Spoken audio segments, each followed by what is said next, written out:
Daftar pustaka sebenarnya udah. Daftar pustaka cuma lebih banyaknya nge-review apa yang kemarin sudah ditugaskan Bu, yang analisis itu kajian pustaka. Sampai kajian pustaka. Ya. Berarti sudah ya, sudah sampai kajian pustaka. Kemudian metodologi sudah ya? Metodologi yang metode itu. Jadi nggak terlalu dibahas panjang lebar. Oh, berarti belum selesai kalau gitu. Mungkin sesuai urutan bab kali ya. Kan kalau di skripsi memang ada juga yang dibalik begini. Jadi latar belakang, kemudian identifikasi masalah. Identifikasi masalah itu isinya adalah pembatasan masalah, rumusan masalah, kan gitu. Kemudian selanjutnya itu adalah bab tujuan dan kegunaan daripada penelitian ini, artinya skripsi. Nah ya, kemudian yang buku baru itu ada kajian teori nggak ya? Kemudian ada kajian teori. Kemudian setelah kajian teori, terus kajian pustaka, kemudian metodologi. Mungkin belum sampai situ. Nah, padahal saya berharap kan metodologi itu memang itu faknya Pak Syafaat ya kan gitu. Jadi yang menjelaskan metodologi itu Pak Syafaat kan gitu. Nah, kemudian baru sistematika penulisan. Nah, itu isinya skripsi itu. Jadi untuk S1 itu 5 bab ya. Jadi sampai bab kesimpulan. Bab 1 tadi latar belakang, identifikasi masalah, tujuan, kegunaan, kajian teori, kemudian kajian pustaka, terus metodologi. Pokoknya isinya itu sudah menyeluruh gambaran daripada skripsi sampai bab 4-nya itu kan apa isinya. Itu kan itu. Nah, yang perlu maksudnya begini. Nggak tahu sudah ditanyakan belum dengan Pak Syafaat tentang judul Anda masing-masing ya. Tadi sepintas saya lihat itu, jadi begini. Punya Kristi, karena Kristi yang paling pertama di sini kan. Oh nggak masuk sini. Nah, tadi saya foto aja judul-judulnya gitu. Kristi kan begini judulnya. Implementasi apa tadi itu hotel syariah ya, standarisasi hotel syariah kalau nggak salah begitu. Bentar dulu. Tadi sempat saya bikin di Word kalau nggak salah. Nah, implementasi fatwa DSN nomor 108 DSN MI 2016 tentang pedoman penyelenggaraan pariwisata berdasarkan prinsip syariah pada At-Thalib Hotel Syariah Kuta Jakarta Pusat ya. Nah, ini si Kristi ada ya. Sambil nunggu teman-teman ini mengisi waktu. Kristi ada? Ada Bu, hadir Bu. Nah, apa yang mau digarap oleh Kristi ini? Kira-kira saya tanya apa?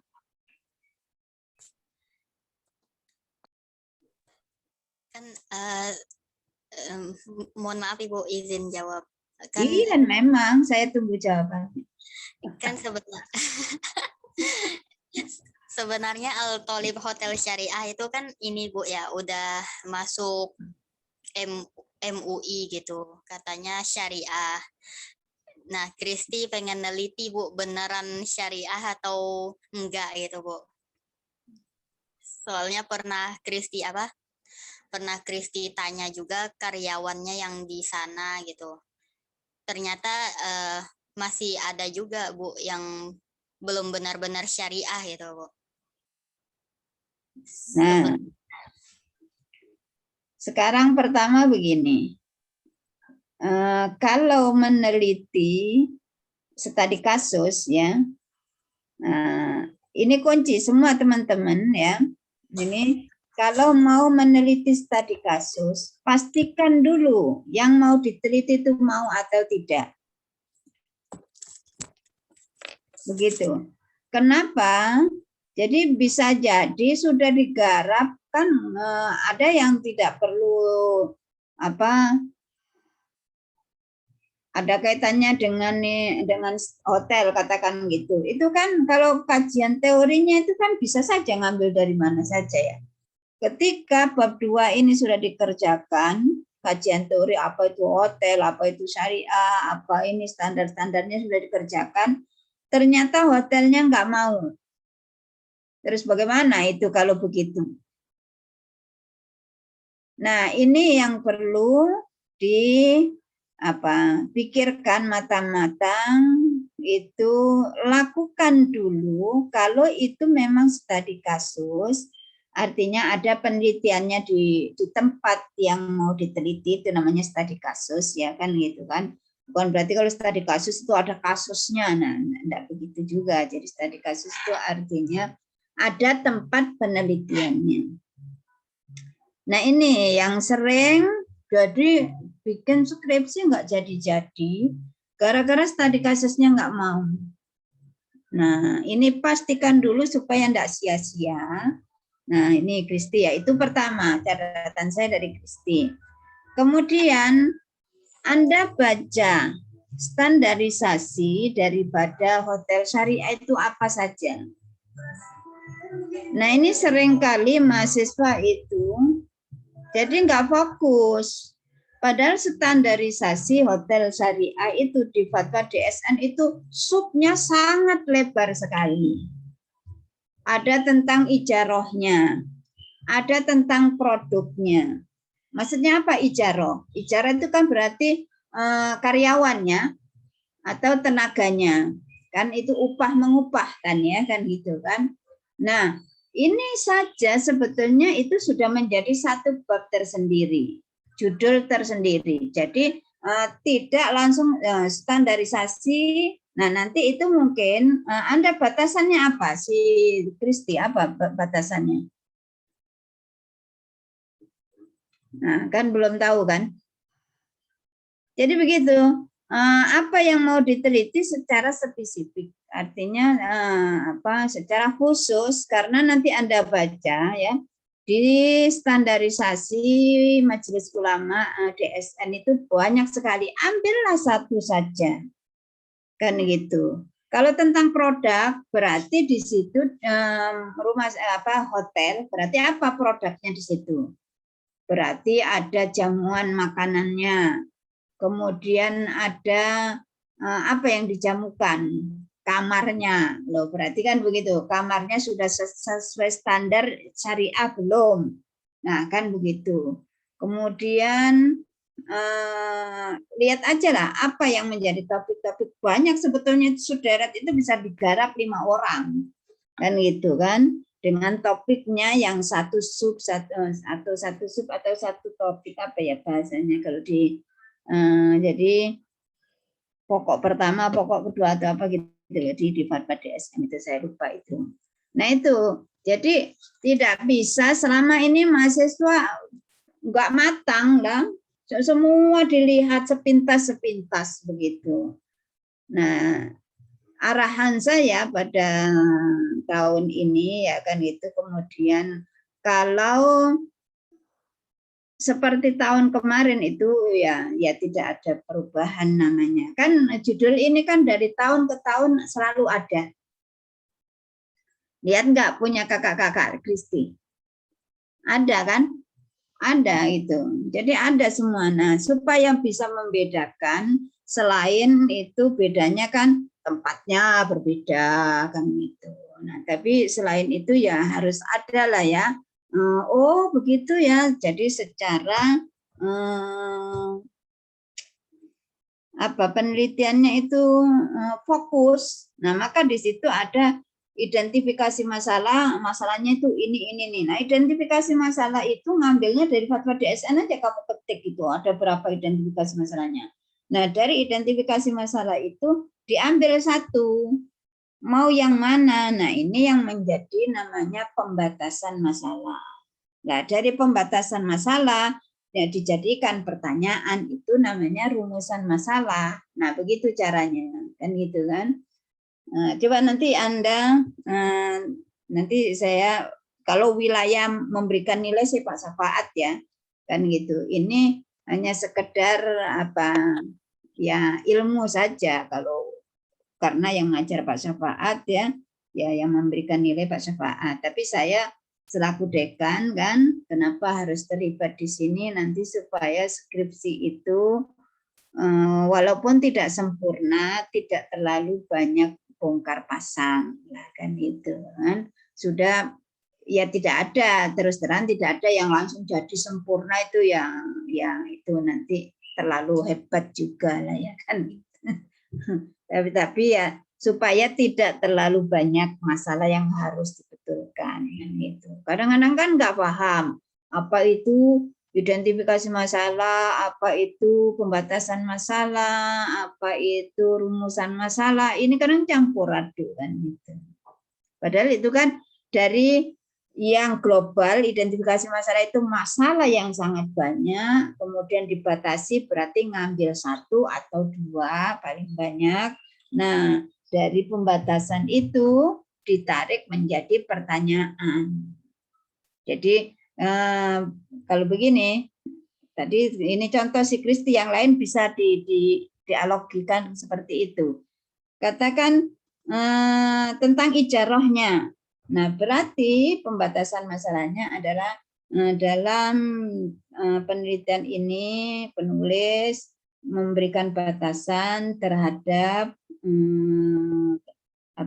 kajian tentang ijarah yang berlangsung di hotel ini. Jadi ijarahnya saja. Nah, kemudian rumusan masalahnya ditarik begini.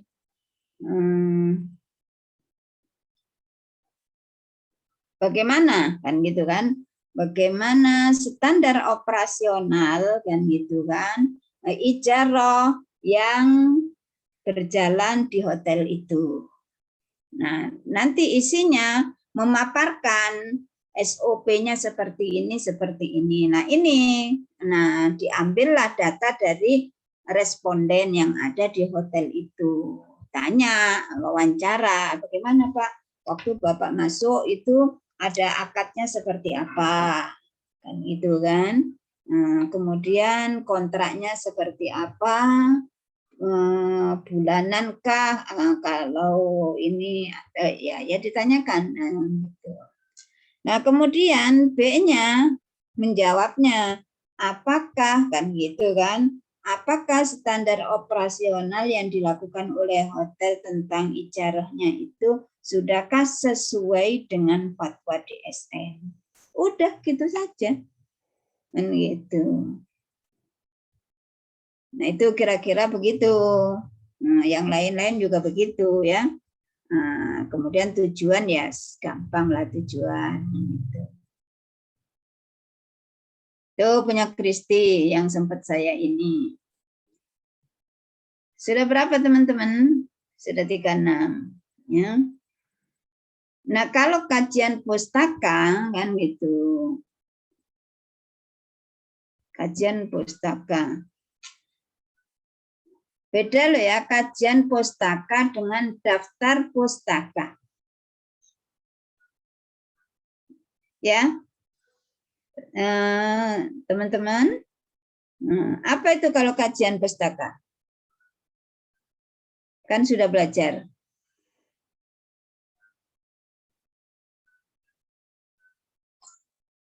Ayo, Mar'a. Yang membahas tentang metodologi, pembahasan inti,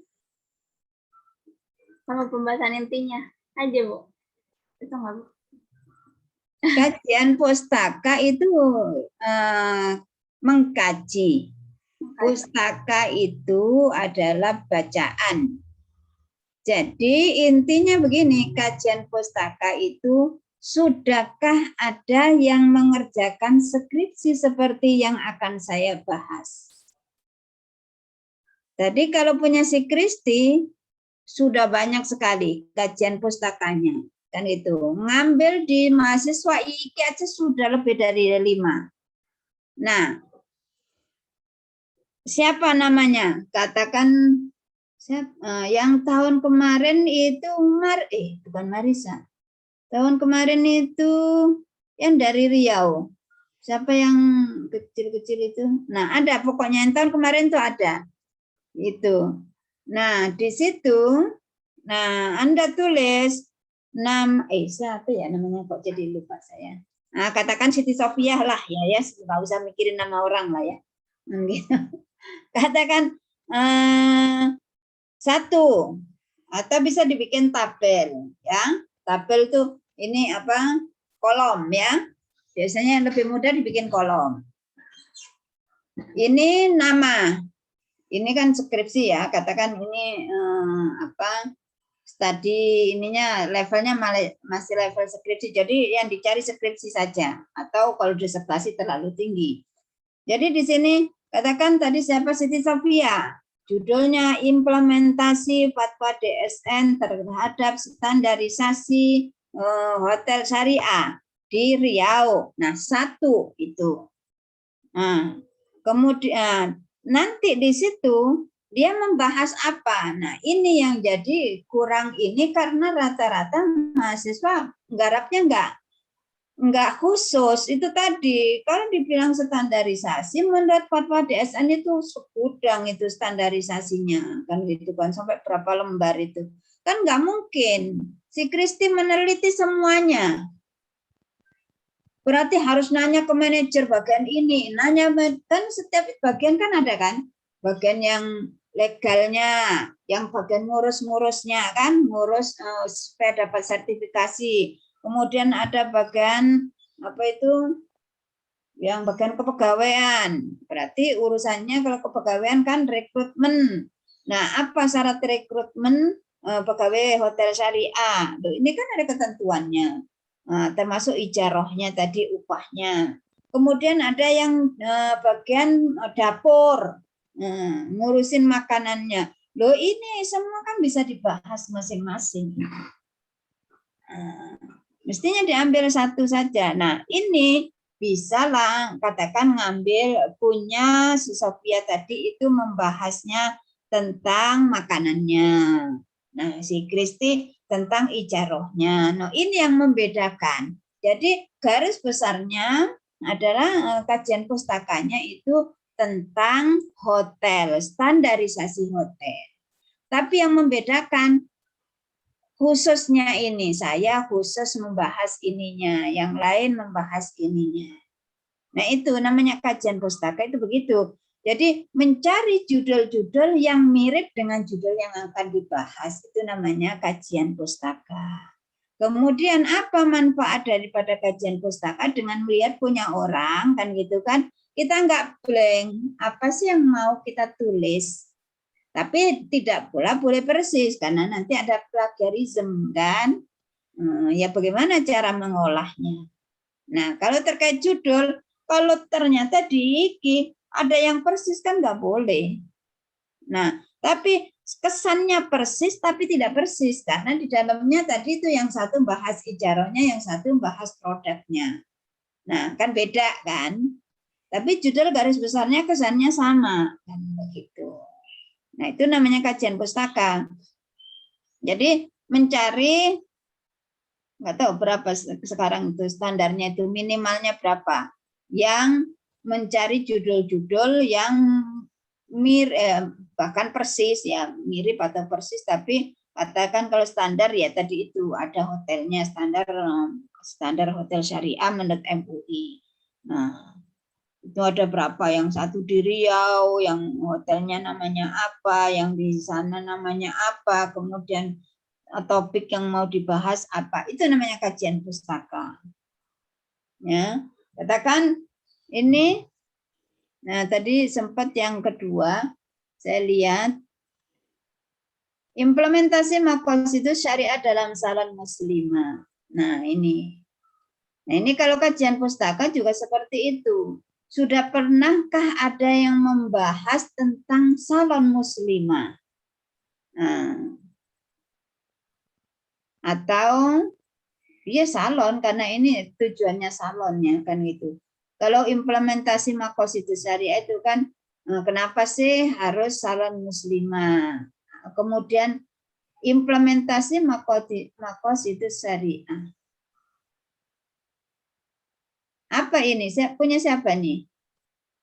Implementasi Maqasidus Syariah dalam salon muslimah. Tadi saya foto judul-judulnya saja tadi. Siapa yang punya judul? Nadia, Bu. Anissa Nadia Suari. Mana orangnya? Apa yang Anda maksudkan? Terus nanti kajian teori ini saya pengen tahu kira-kira apa.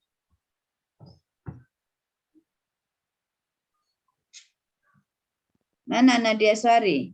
Nadianya belum join, Bu.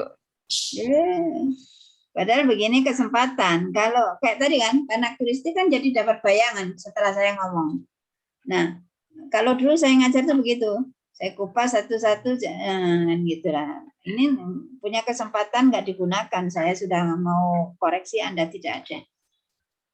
Perlindungan hukum terhadap konsumen dalam pelaksanaan jual beli pakaian bekas di Instagram. Nah, kayak gini, ini kalau kajian pustaka di IKI sudah pernah ada. Jadi apa pokoknya judulnya lupa saya, tapi ada jual beli bekas. Nah, padahal kan ini kalau dulu kan itu dulu kajian klasik itu barang kalau dulu namanya bekas itu kan kesannya dibuang ya kalau zaman dahulu ya kan gitu kan. Kalau menurut imam-imam zaman dahulu bahwa menjual barang bekas itu tidak boleh, kan gitu kan. Nah kemudian, bekasnya sekarang bekas orang sekarang, bekasnya artis, ya kan itu yang jadi masalah. Bekasnya artis dengan baju kita baru aja masih mahal bekasnya artis kan. Nah artinya bekas standarisasi bekas zaman dahulu itu kalau bekas itu sobek kan begitu zaman dulu yang tidak layak. Nah sekarang boleh karena bekasnya artis, bekasnya orang luar negeri, harganya lebih mahal daripada barunya baju kita. Nah, gitu. Nah, itu sudah ada dulu yang bahas-bahas tentang baju bekas kan gitu. Tapi dulu kalau nggak salah ya sudah rada lama ini judul ini begini. Rata-rata yang baju bekas ini kan didatangkan dari negara lain ya kan gitu. Nah, bea cukainya bagaimana dulu itu begitu kalau nggak salah. Nah, nanti itu bisa diambil apa itu baju bekas itu seperti apa. Ini kan bedanya di sini. Kalau dulu dijual di pasaran, di Senen, di Ampar di Senen kan begitu. Nah dulu itu tidak ada legalnya, jadi selundupan, jualannya pun selundup kan gitu ya, artinya sembunyi-sembunyi, tapi ada pasarnya kan gitu. Kemudian petugasnya disogok juga kan gitu. Nah, bagaimana membeli barang seperti itu kalau nggak salah gitu dulu itu. Nah, kalau sekarang perlindungan konsumen kan dalam pelaksanaan jual beli bekas. Nah, di Instagram. Nah, sekarang kalau yang model seperti ini kalau namanya perlindungan kan berarti ada hukumnya ya kan gitu kan. Ada enggak undang-undangnya? Ada enggak undang-undang adanya sih undang-undang konsumen saja, perlindungan konsumen itu pun kalau jual belinya secara resmi. Nah, Instagramnya ini ada legalitasnya enggak? Nah, gitu. Kemudian Anda membahas seperti ini harus ada studi kasusnya, nah, kan gitu. Nggak bisa ngawang-ngawang saja, kan gitu. Kemudian harus ada contoh juga.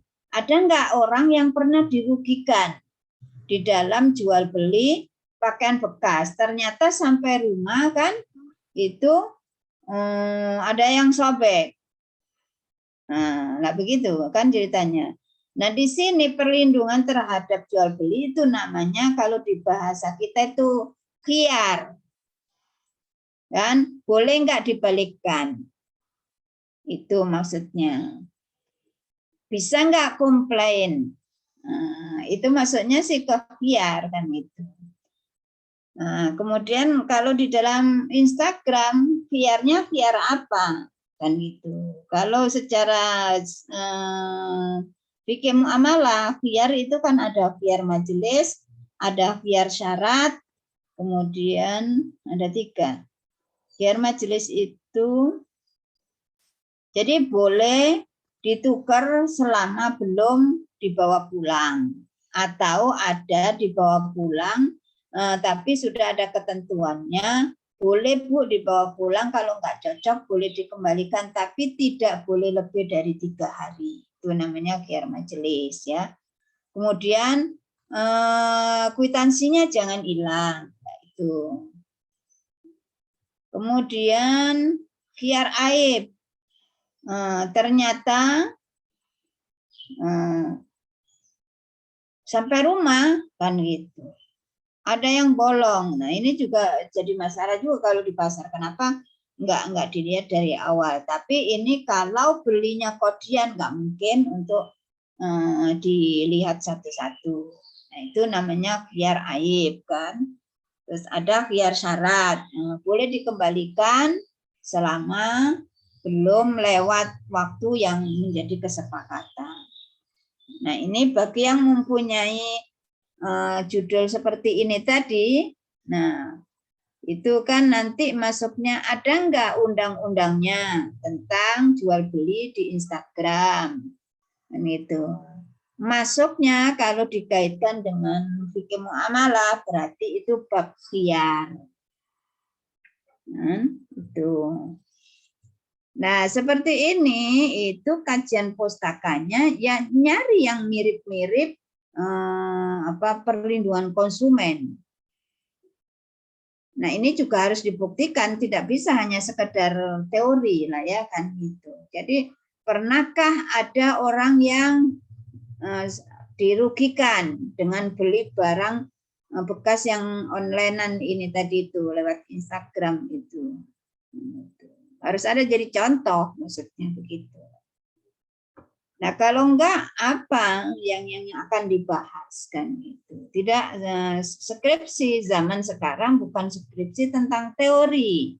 Karena semua transaksi sudah dilaksanakan. Kan Instagram berarti kan sudah terlaksana sekarang model-model seperti ini. Tidak hanya sekedar awang-awang. Nanti kalau ada jual beli seperti ini boleh enggak hukumnya? Tidak seperti itu lagi. Sekarang lebih kepada sudah aplikatif di dalam dunia kekinian ya. Instagram itu kan dunia sekarang kan gitu. Zaman ulama-ulama Imam Syafi'i, Imam Hambali belum ada karena emang belum ada internet kan gitu. Nah, ini kekinian namanya. Siapa yang punya ini? Afrilia Ayu Syadilah, Bu. Ada Ayunya? Ada, Bu. Ada. Hadir. Jadi Anda apa? Saya ingin tahu apa yang Anda akan garap dengan skripsi ini, kira-kira. Apa ya, Bu? Tadinya tuh saya pengen lihat dari tinjauan fikih muamalahnya saja, tapi kayak udah umum gitu kan, Bu, kalau misalnya dilihat dari situsnya. Nah, terus saya kepikiran buat dilihat dari hukum perlindungan konsumen terhadap jual belinya itunya Bu. Nah ya, terus akhirnya bagaimana? Kalau fikih muamalah kan ya jadi begini, tapi umum pada akhirnya kalau fikih muamalah kan begini saja. Al aslu fil muamalah kan gitu kan, al ibahah ya boleh-boleh saja kan gitu, tapi kan itu bukan suatu penelitian. Nah tapi kalau kemudian ada contohnya terus ada penyelesaiannya. Nah, ini baru menjadi sebuah penelitian. Itu. Karena kalau ditanya di fikih muamalah, Instagram dulu di fikih muamalah zaman dahulu nggak ada. Adanya sekarang fikih, kalau Instagram berarti fikih muamalah kontemporer. Nah, itu. Ya maka ini kemudian harus tahu identifikasi masalahnya apa, terus nanti pembatasannya di mana, rumusannya apa, kajian pustakanya apa. Kajian pustaka sekali lagi tadi kan saya tanya apa bedanya kajian pustaka dengan daftar pustaka. Kalau kajian pustaka itu jadi skripsi yang mirip-mirip judulnya. Ya, kalau ini konsumen, ada konsumen-konsumen yang Anda cantumkan skripsinya orang-orang terdahulu ya, sebelum Anda ini. Jadi perlindungan konsumen terhadap jual beli kerudung di butik muslimah. Nanti ada lagi perlindungan konsumen terhadap jual beli apa, studi kasus di mana. Nah, itu namanya kajian pustaka. Kalau daftar pustaka apa? Daftar pustaka itu buku. Kitab itu daftar pustaka. Daftar kan? Nah, kalau tadi kajian berarti mengkaji yang membahas seperti ini siapa saja. Gitu. Kalau daftar pustaka berarti Anda membuat skripsi ini dari buku mana saja, dari sumber apa saja. Nah, nanti kan ada sumber secara primer, ada sumber secara sekunder. Nah, itu. Nah, buku fikih itu menjadilah karena fikih muamalah berarti itu sumber secara primer dalam daftar pustaka. Dan gitu. Kemudian kalau di metodologi sumber primer kalau konsumen berarti harus ada orangnya, ada enggak, pernah enggak, nah, gitu. Ada kasus tentang jual beli bekas ini yang menjadi masalah. Kalau tidak ada masalah ya kenapa enggak dibahas, tidak ada masalahnya. Wong skripsi itu membahas sesuatu yang ada masalah, kan gitu. Kemudian hasil penelitiannya dengan masalah tadi itu apa? Nah, itu kan skripsi. Kalau lempeng-lempeng saja itu tidak ada sekarang. Itu kajian teori, itu kajian skripsi zaman saya. Kalau sekarang bukan hanya kajian teori saja, jadi kajian aplikatif. Dan gitu. Implementasi. Nah, gitu kan. Nah, kalau sekedar teori, ya itu enggak jadi 90 halaman. Katakan gini, apa bedanya kajian implementasi dengan kajian teori? Kalau teorinya mudharabah, ya mudharabah adalah ini, syarat dan rukunnya ini, dasar hukumnya ini, bagaimana pendapat para ulama, kemudian bagaimana ininya. Nah, itu namanya kajian teori kan gitu. Itu ada di bab 2 semuanya, jadi satu bab itu. Macam-macam mudharabah. Nah, itu dulu boleh begitu.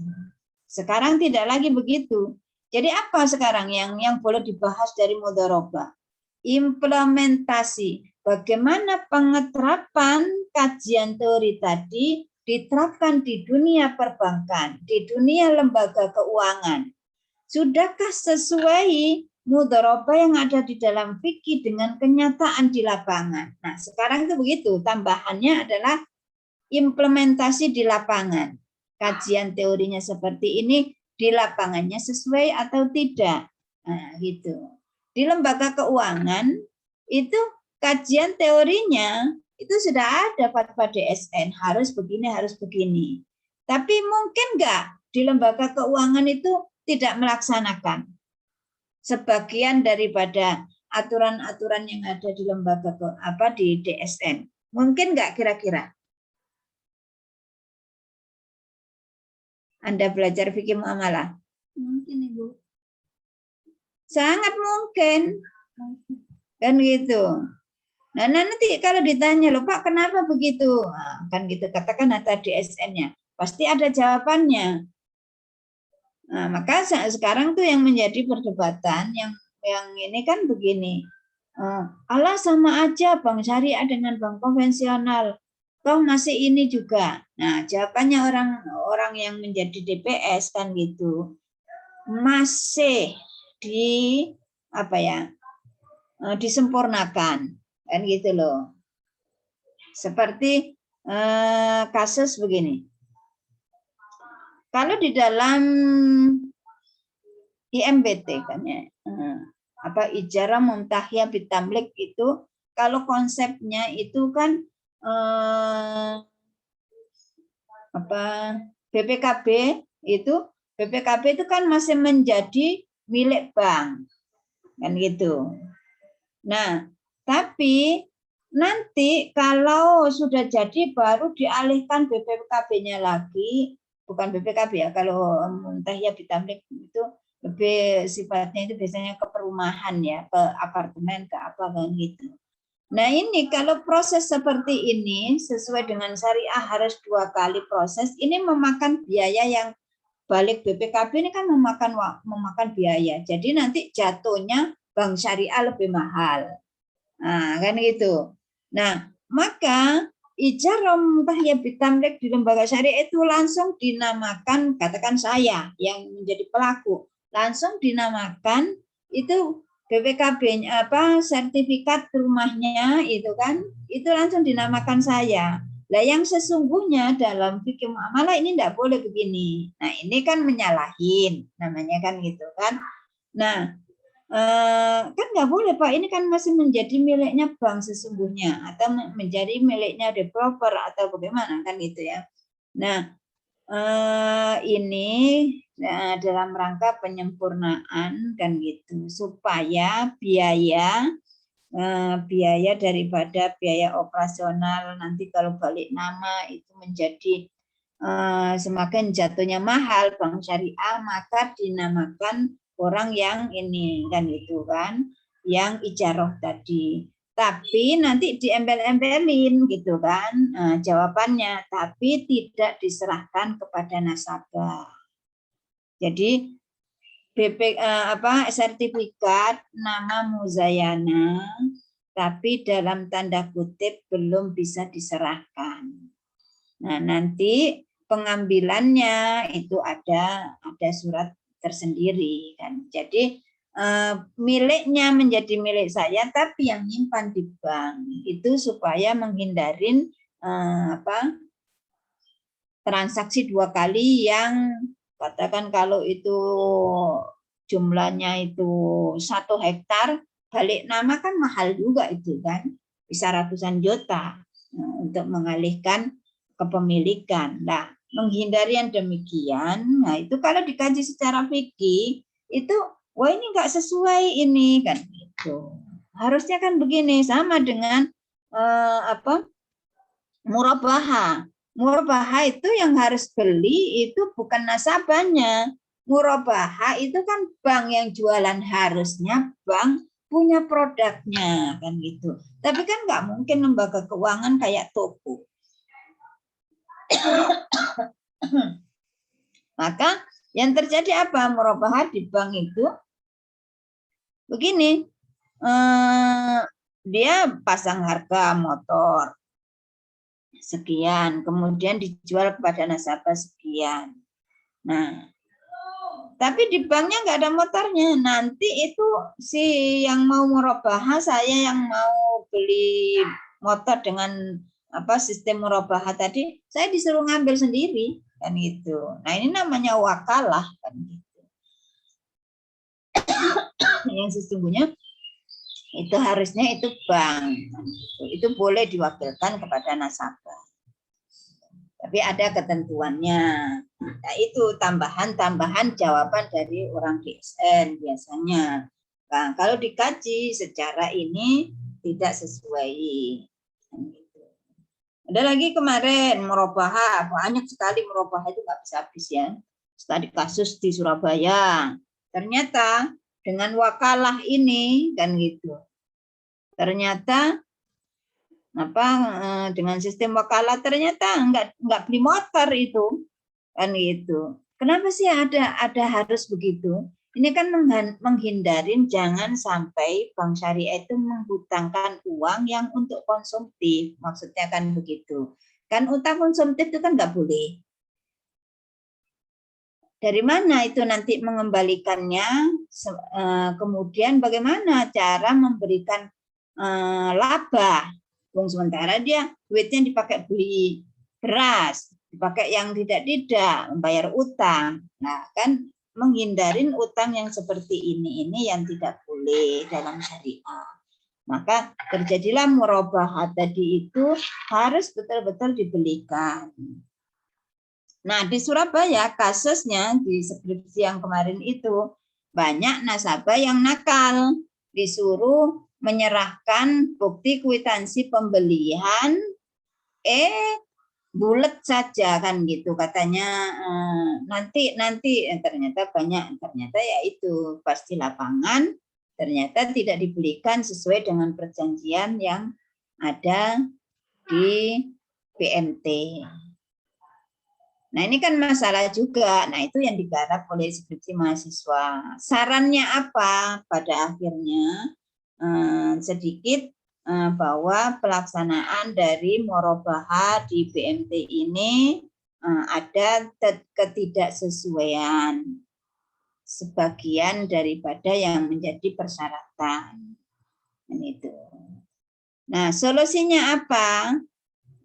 Yang dilakukan oleh mahasiswa kan gitu, saran hendaknya di dalam melakukan murabahat sebisa mungkin itu dikawal oleh lembaga keuangan di dalam pembeliannya. Kalau nggak sanggup untuk memberikan kwitansi, nah ini menjadi tambahan daripada persyaratan murabahat kan itu. Kalau bil wakalah jangan diberikan.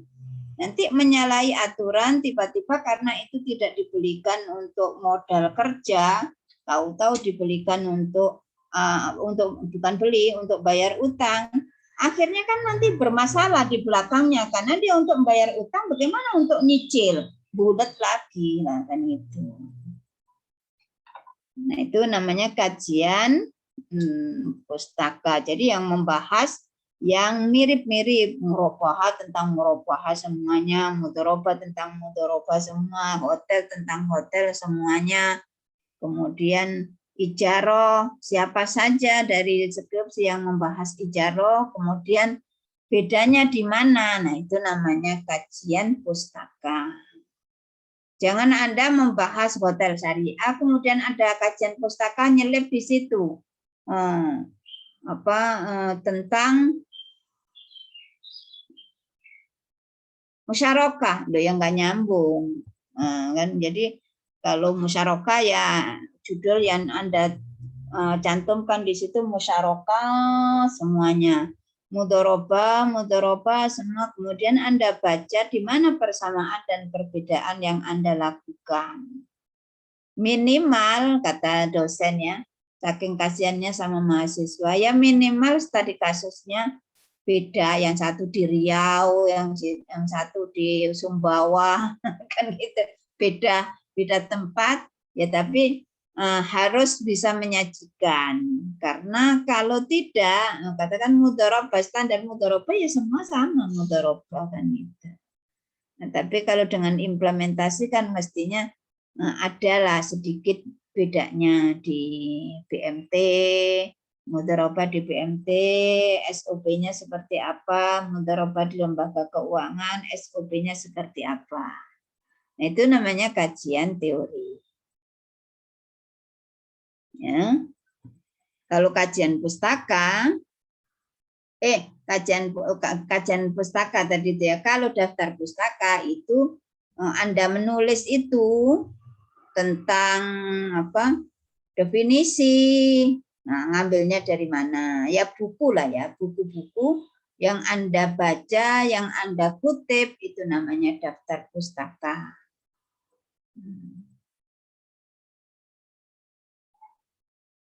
Ya, siapa yang mau bertanya dulu? Kalau nggak lanjut ini, ada nih, banyak nih judul-judul yang sudah saya foto tadi itu. bisa dibahas satu-satu.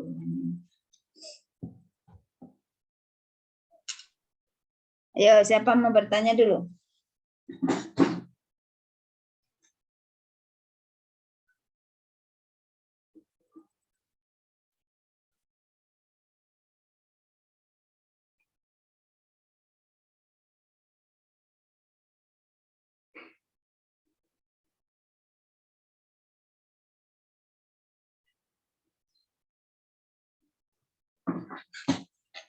Ya, silakan.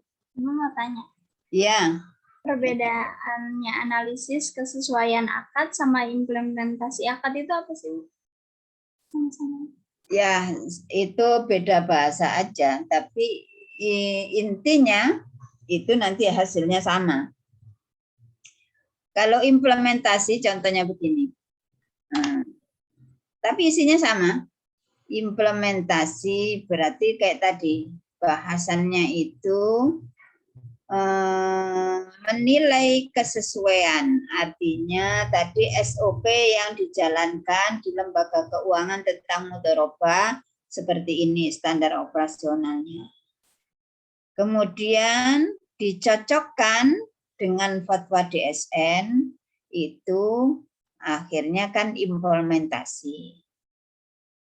Cocok nggak bank syariah mudharabah seperti ini, kan gitu yang dilakukan, dicocokkan. Nah, dicocokkan itu namanya implementasi. Nah, kan itu. Kalau analisis, ya SOP-nya begini, kemudian analisis ya berarti dicocokkan juga, yaitu satu kata saja, kan gitu. Hasilnya sama. Analisis kesesuaian, berarti itu judul langsung.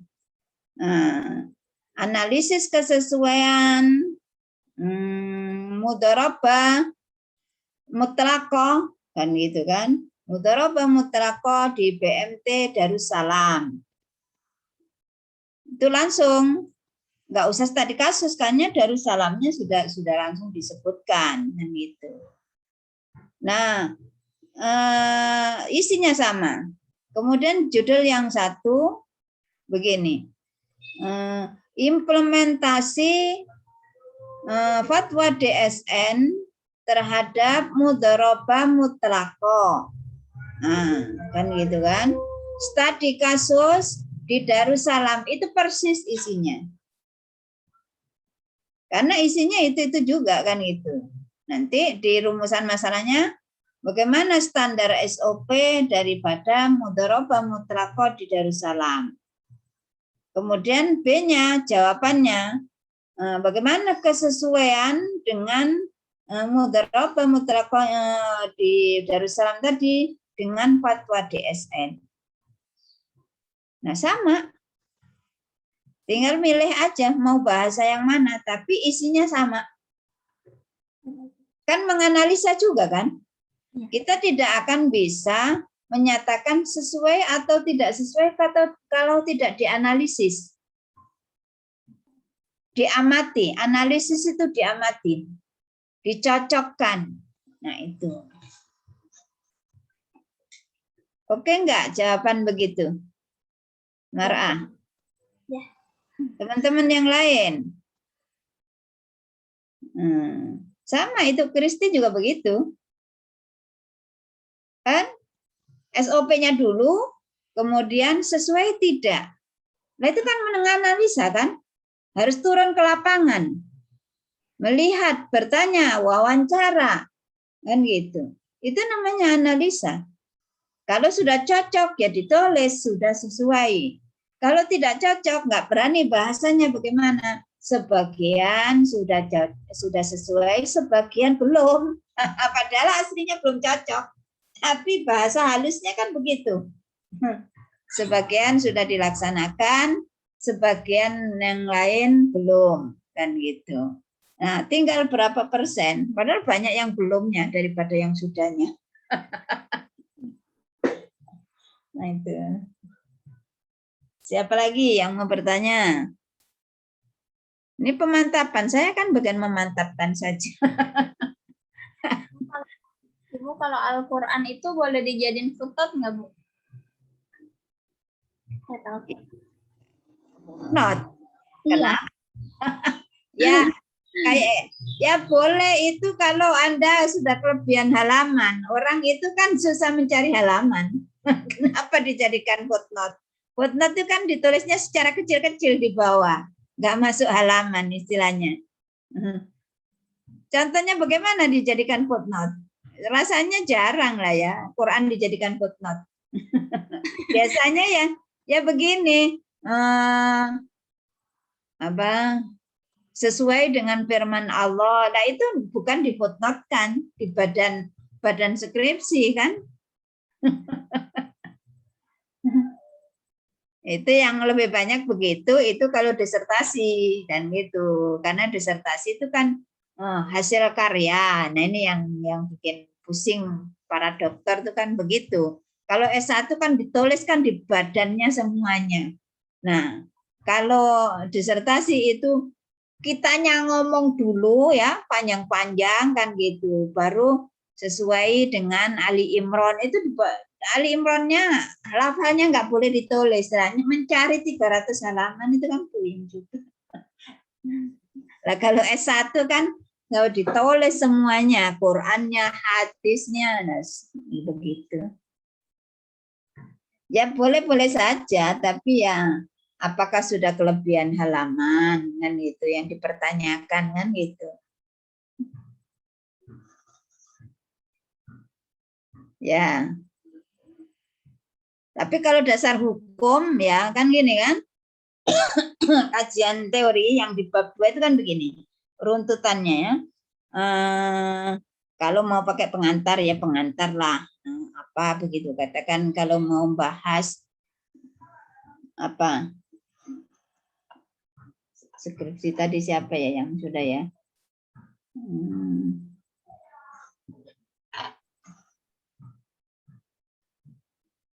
nah ini kan ini punya siapa nih kompetensi pengadilan agama dan pengadilan niaga terhadap kepailitan syariah. Studi kasus putusan pengadilan niaga pada pengadilan negeri. Nah, niaga nih. Nah, ini kan kalau kajian teorinya, saya tanya siapa yang mau membahas ini? Ini punya siapa ini? Saya nggak sempat sampai ke bawah mutunya. Punya Difla, Bu. Difla mau apa Difla nih? Itu mau bahas jadi kasusnya itu kan kasus pilot Bank Syariah Indonesia, Bu.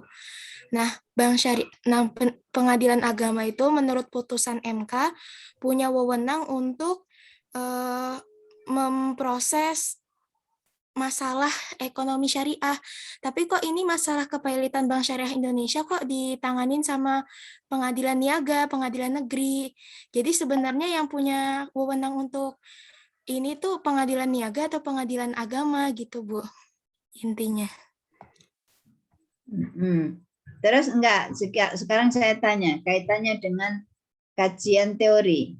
Jadi nanti Anda bahas apa itu di bab 2-nya? Apa kira-kira? Yang mau didefinisikan, yang menjadi syarat, yang macam-macam, itu apa kira-kira yang Anda bahas nanti?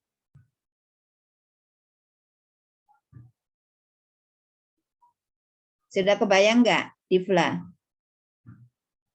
Sudah, Bu. Jadi apa isinya? Ini kajian teorinya apa? Yang kajian teorinya ya itu kayak pengertian dari kepailitannya gitu-gitu, Bu, di bab 2. Ya, betul. Jadi kepailitan itu menurut fikih muamalah itu definisinya apa? Nah ini mar'a ya dan lain-lain. Jadi kajian bab 2 itu, jadi definisi dulu. Kalau ini punya Difla berarti apa itu kepailitan.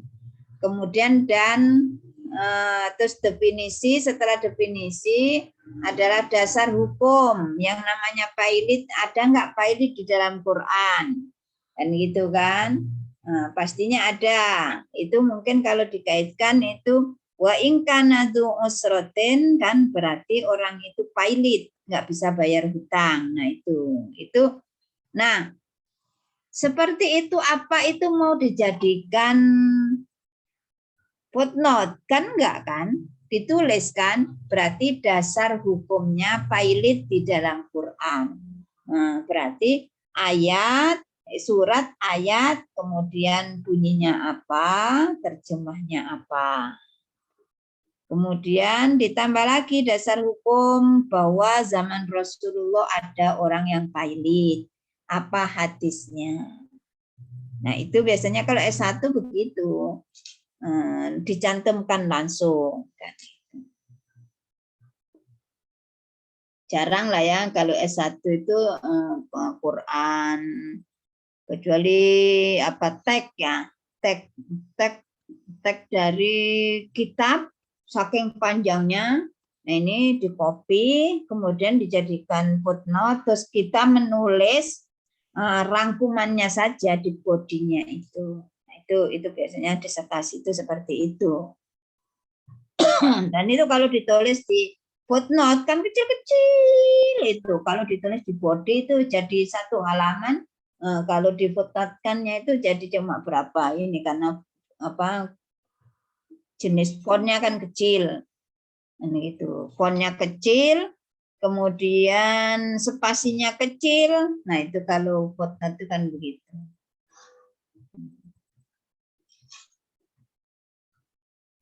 Ya boleh itu tadi, tapi si Difla ini sudahkah pernah konsultasi ke sana? Boleh, studi kasusnya ini diambil. Saya dapat kasusnya itu dari salah satu advokat, Bu. Nah iya. Untuk, ya nanti rencananya sih mau ini Bu, mau wawancara yang dari pihak sananya langsung.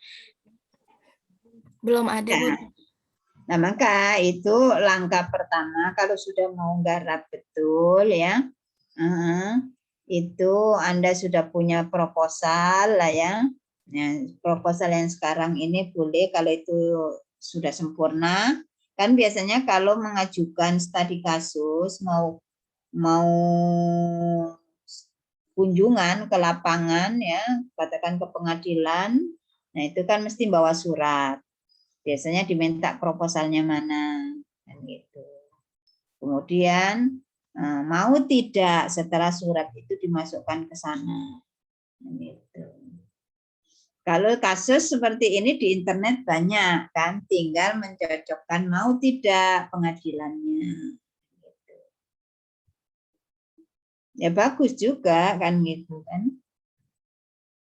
Tapi karena Indonesia ya kan gitu, di Indonesia ini untuk kasus hukum dagang itu kan harus memadukan antara pengadilan agama dengan pengadilan niaga sih, kan perniagaan apa pilot itu kan. Dulu sudah ada, jadi begini, lihat kajian pustakanya. Yang sudah pernah ada mirip-mirip seperti ini kan gitu. Minimal berapa? Sekarang berapa sih ya? Anda sudah ngopi ya ini apa standar penulisan yang terbaru itu yang dari Pak Syafa ada dibaca belum? Berapa yang harus dicantumkan sebagai kajian pustaka? Itu. Kalau nggak salah minim sekali itu 5 atau sudah naik lagi harus lebih dari itu.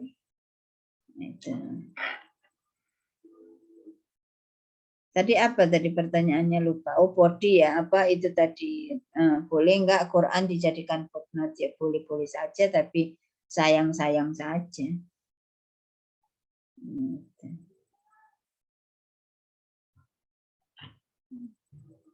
Siapa lagi yang bertanya?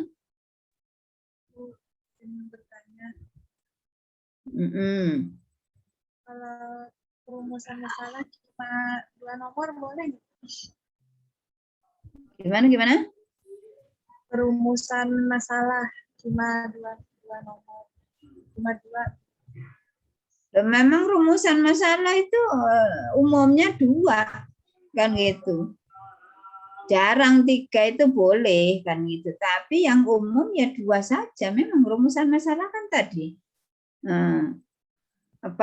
teorinya seperti apa, kemudian jawabannya seperti apa. Kan itu tadi udah saya katakan. Kalau rumusan masalah, katakan di pembatasan masalah membahas analisis murabahah bil wakalah di BMT Sidogiri, katakan begitu kan ya.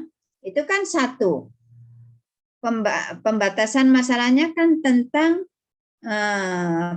murabahah yang dilakukan di BMT Sidogiri. Satu itu. Pembatasan masalahnya satu. Nah, dijadikan karena kita mau mengkaji, jadilah dua rumusannya. Bagaimana standar operasional, artinya bagaimana pelaksanaan, kalau nggak ngerti standar operasional, bagaimana pelaksanaan murabahah bil wakalah di Sidogiri, BMT Sidogiri tadi. Anda pasti terjun ke BMT itu. Tanya seperti apa? Awalnya orang yang mengajukan murabahah seperti apa, persyaratannya seperti apa. Setelah itu bagaimana cara kontrak? Kalau sudah kontrak kapan sampainya barang, kapan ini? Nah, kan itu kan. Kemudian Anda cocokkan di fatwa DSN kan. Langkahnya begini, ada nggak di fatwa DSN? Ada yang terus di sini nanti itu yang paling bagus dibikin kolom. Fatwanya seperti ini. Ditulis 1 sampai entah berapa belasan ya kan gitu standar murabahah. Nah, di sini sebelahnya ini BMT-nya. Nah, terus nanti di sini Anda conteng berarti 4 kolom atau 3 kolom. Kolom pertama adalah nomor. Kedua adalah fatwanya. Ketiganya adalah implementasi, artinya yang dijalankan di BMT itu. Kemudian 4 Anda sesuai atau tidak sesuai. Nah, sesuai, tidak sesuai, sesuai atau sesuai semua. Berarti kalau ini sudah disandingkan sesuai berarti jawaban dari rumusan masalah bahwa murabahah bil wakalah di BMT Sidogiri sudah sesuai dengan fatwa DSN. Nah, emang 2 itu. Satunya prakteknya, 2-nya menilai sudah sesuai. Nah, itu. Memang 2 ya, Nak, kan itu. Kalau 3 itu jarang, bila diperlukan saja. Tapi tumpang tindih biasanya kalau 3 itu. Isinya ya tidak jauh-jauh beda.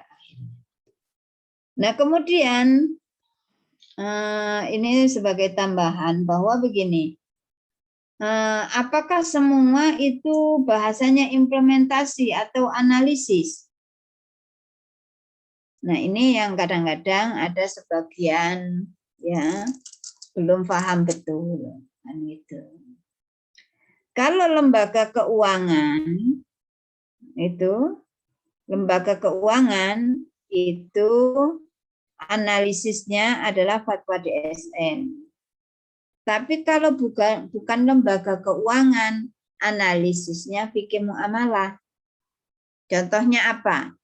Begini, ini yang standar operasional lembaga keuangan syariah. Ijarah muntahiyah bitamlik. Nah, berarti ini yang menjadi analisis, pisau analisisnya apa? Fatwa DSN. Jadi lembaga keuangan syariah itu standar mencocokkannya adalah standar fatwa DSN. Jangan lagi ada skripsi begini. Ijarah muntahiyah bitamlik menurut Imam Syafi'i. Ya sudah ketinggalan zaman. Kan gitu. Kalau bicaranya tentang itu. Karena tidak berlaku lagi di Indonesia. Karena sudah ada aturannya di Indonesia. Nah, itu kalau analisis lembaga keuangan. Lembaga keuangan itu bisa bank, bisa non-bank. Apa bedanya bank dengan non-bank? Ini Anda pastinya sudah belajar. Dananya lebih kecil. Kalau bank standarnya defisitnya berapa kan itu. Itu Anda belajarnya di mikro dan makro mungkin.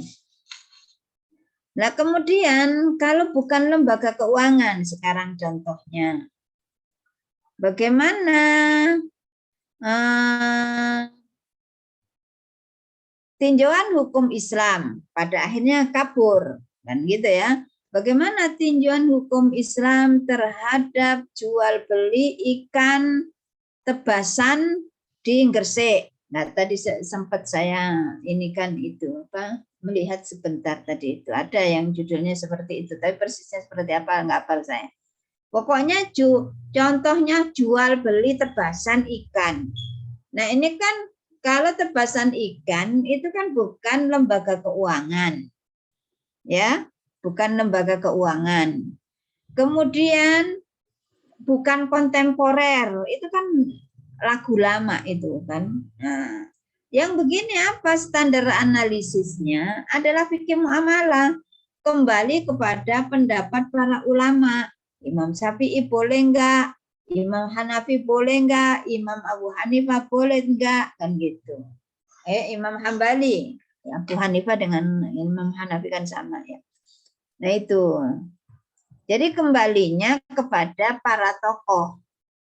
Nah, kalau ketemu lagi, katakan boleh enggak Wahbah Zuhaili? Boleh enggak Yusuf Qardawi? Nah itu jadi standar analisisnya kembali kepada fikih muamalah. Ya, ini yang harus menjadi ilmu. Kalau lembaga keuangan jangan kembali lagi ke fikih muamalah analisisnya. Jadi tidak mungkin begini. Anda bikin judul begini. Tinjauan fikih muamalah terhadap murabahah bil wakalah di Bank Niaga Syariah. Ya nggak bisa begitu. Karena Bank Niaga itu sudah masuk di dalam kategori lembaga keuangan.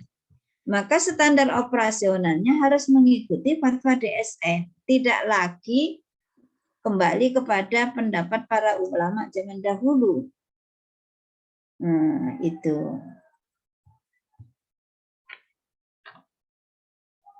Yo, silakan. Sudahkah? Paham?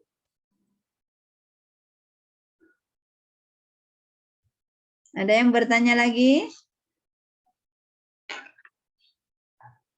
Silakan yang lain-lain.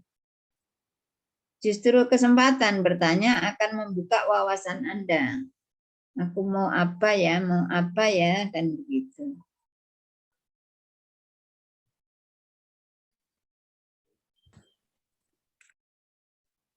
Ibu, saya mau nanya, Bu. Kan kemarin itu saya pengennya yang tentang meneliti tentang RPH di Tegal ya, Bu. Jadi kan kenapa saya milih itu karena masih banyak orang-orang yang cari aman buat, maksudnya biar dia tuh makan daging yang halal gitu. Takutnya kalau di pemotongan ayam biasa gitu, orangnya lalai terus nggak baca bismillah kan jadinya bangkai gitu.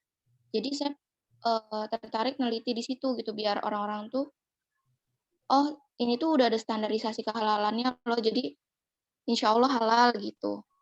Cuman agak bingung juga Bu, maksudnya mendingan ngambil yang kayak gitu atau ngebahas tentang nafkah anak apa ya? Bingung ada lagi Bu. Kewajiban menafkahi anak yang setelah dicerai gitu Bu. Nah itu sih mah jelas ya. Jadi sekarang yang Anda kirimkan sebagai proposal yang mana? Yang pertama tadi yang tentang analisis kehalalan itu.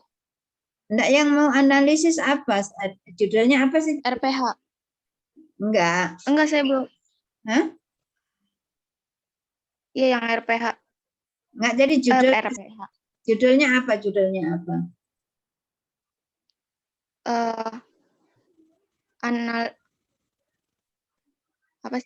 analisis kehalalan.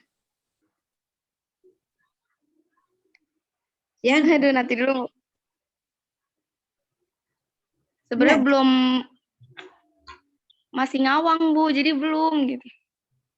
iya Belum ini dikirim saya. masih nggak. Cuma kalau yang daftar pustaka kemarin nyarinya tentang kehalalan itu. Lah iya, berarti kan Anda bukan meneliti RPH-nya, meneliti kehalalan, kan ya? Kan gitu loh. Kalau meneliti RPH berarti begini, Anda datang ke RPH melihat, kan gitu. Dan kalau RPH itu sudah ada badan ininya, pengawasnya, ya sudah barang tentu tidak usah diinikan. Nah, ada lagi kalau yang Anda ingin teliti itu kehalalan. Kalau di RPH kan jelas halal. RPH yang resmi loh ya, kan gitu kan. Iya. Nah, kalau yang diteliti tentang kehalalan, ya berarti kan harus tadi kasus ke masyarakat. Ibu kalau mau beli ayam, mau beli daging, kira-kira memperhatikan nggak? Istilahnya itu cari info. Jadi ayamnya disembelihnya di mana? Kan gitu. Nah, jadi mencari beberapa nasabah, beberapa konsumen, pengaruh label kehalalan terhadap apa. Berarti bukan nih, kan nggak mungkin kalau Anda tabur tadi yang diteliti RPH-nya, tapi maksudnya masyarakat supaya ke RPH kan nggak nyambung gitu kan, gitu. Nah, kalau mau membahas RPH-nya ya fungsi RPH atau apa? Analisis operasional RPH. Lah di situ harus ada dewan apa ya, BP. Kalau itu bukan badan keuangan berarti POM. Nah, gitu kan. Sertifikasi halal. Gitu. Coba lah. Tapi sudah dikirim. Belum, Bu. Oh, belum. Memang berapa teman-teman sudah banyak yang ngirim belum? Nanti tadi kan linknya sudah dikasihkan ke saya. Nanti saya lihat lah satu-satu kan gitu. Kira-kira Anda belum jelasnya kan bisa saya baca di situ. Walaupun saya tidak memberikan nilai, ya bagian dari mengajar. Walaupun saya nggak tatap muka, tapi nanti saya akan baca. Ketika saya masuk, kita bahas lagi. Supaya lebih fokus. Anda mau arahnya kemana? Mau yang diteliti itu apanya? Nah kan gitu.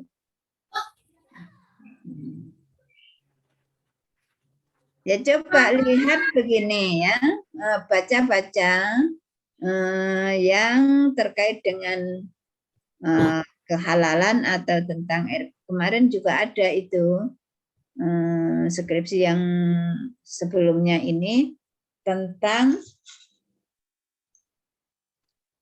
RPH gitu kan. Terus tahun kemarin banyak juga yang meneliti pengaruh label halal terhadap daya minat masyarakat untuk membeli itu.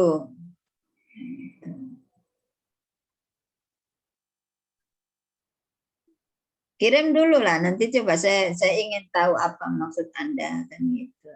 Karena saya tanya juga masih kabur-kabur kan. Jadi sayanya juga. Iya. Bikin dulu nanti dikirim. Sudah? Baik, Bu. Nah, silakan yang lain lagi kira-kira yang masih bingung juga. Atau yang nggak bingung ingin memperdalam ya nggak apa-apa. Ibu, mohon maaf, Kristi mau bertanya, Ibu. Ya, silakan. Ya, kalau misalnya nih, Bu, kayak homestay gitu, Bu, apa kosan syariah itu masuknya ke hotel syariah atau enggak, Bu? Kos-kosan. Iya Bu, ada Bu, kos-kosan syariah. Ya itu mah. Oh, jadi gini juga. Nah ini juga tapi carilah yang besar ya. Jadi banyak sekarang lagi tren menggunakan kata-kata syariah. Nah ini juga masyarakat apa ya enggak tahu. Sesungguhnya kalau mau mengatasnamakan syariah itu kan harus ada dewan pengawasnya. Kalau itu kos-kosan jelas tidak ada itu kos-kosan syariah itu. Ya syariah menurut yang punya. Nah apa standarnya syariah menurut yang punya? Pokoknya kos-kosan ini khusus perempuan semua. Tidak boleh ada kunjungan, pacaran. Itu ya syariah. Tapi tidak dinamakan label syariah kan gitu ya. Yang namanya label syariah itu adalah yang sudah dapat legalisasi daripada majelis ulama lah gitu. Tuh. Ya banyak kayak begini. Bengkel syariah. Apa yang disyariahkan dengan bengkel syariah? Jadi pakunya harus syariah begitu? Obengnya syariah?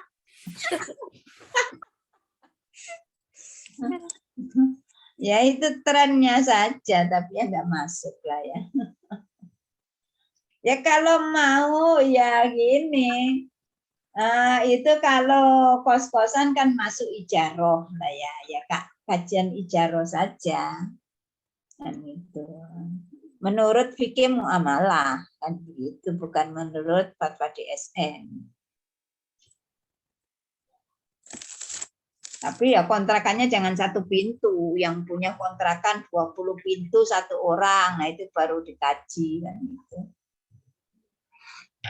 Hak dan kewajiban kedua belah pihak kan gitu. Kemudian ada enggak kasusnya yang nakal? Nah, kan sebetulnya di masyarakat banyak ya, karena enggak jelas akadnya. Ketika bocor itu tanggungannya siapa? Nah, kan gitu kan. Kemudian kalau ada gini-gini tanggungannya siapa, kewajibannya siapa, siapa yang salah. Nah, itu kan kadang-kadang kan jadi rame aja di kontrakan. Ya, tapi kajiannya kajian fikih kan gitu. Ya, silakan siapa lagi?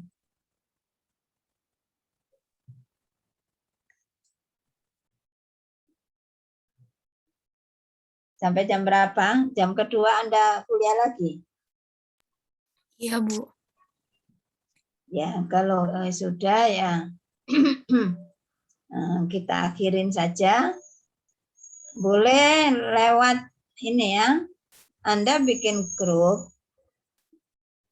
kalau mau fokus kan gitu. Seperti dulu kan gitu ya. Jadi ada grup tahfidz, ada grup skripsi istilahnya di luar perkuliahan ini kan itu kan. Konsultasi lah. Bu, kalau ini bagaimana kan? Tulis dulu masalahnya apa di WA kan gitu kan.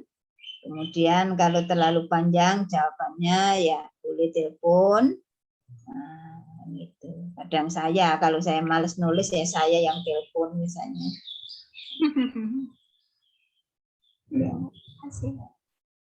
Ya, cukup ya kira-kira. Karena waktunya kalau mau dibahas satu-satu ya nggak cukup waktunya kan gitu. Nanti saya baca semua nanti itu saya pindahin semua yang sudah mengumpulkan. Nanti kira-kira kita ketemu lagi atau saya langsung bertanya akan gitu.